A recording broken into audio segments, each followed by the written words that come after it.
Mình đang đi xem các bác môi trường cắt cỏ.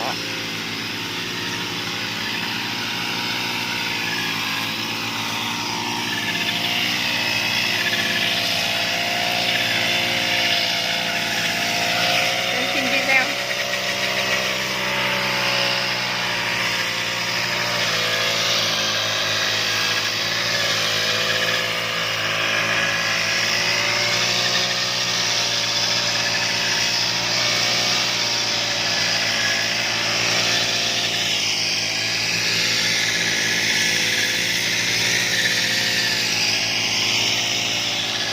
Cắt cỏ để cho công viên xanh sạch đẹp.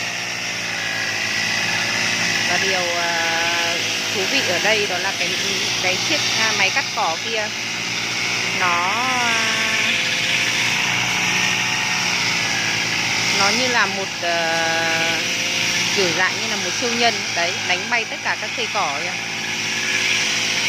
Mà rất đều nhá.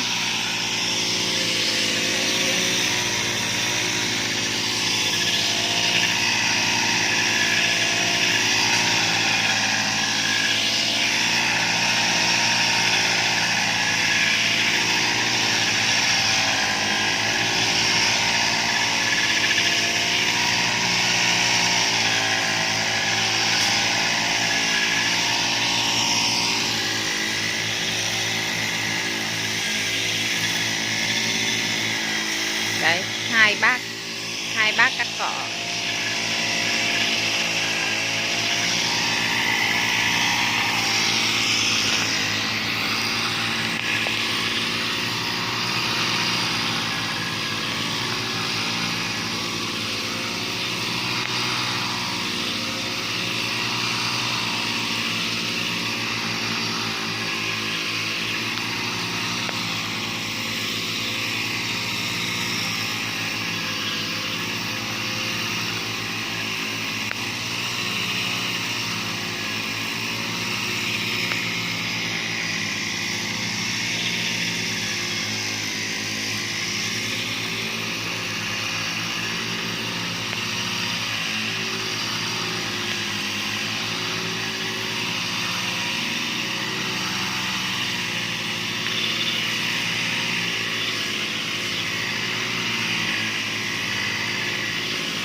Hôm nay mình đi chùa. Nên là mình gặp các bác môi trường cắt cỏ. Đấy, và bây giờ mình quay khuôn viên cảnh khu vực cái ngôi chùa mình đi cho mọi người xem nha. Cùng một.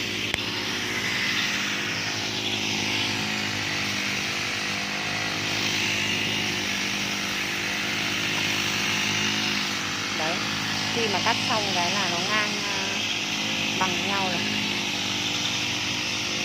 rất là đẹp mắt.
Trên kia là đền Thượng, bên cạnh này là đền Mẫu.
Càng ngày con người càng tạo ra những cái điều kỳ diệu, giống như là cái máy cắt cỏ này vậy. Đấy mọi người nhá. Mọi người mà thấy cái máy cắt cỏ trong cái kênh của em mà hay thì mọi người vui lòng đăng ký cho em nha. Xin chào tất cả mọi người.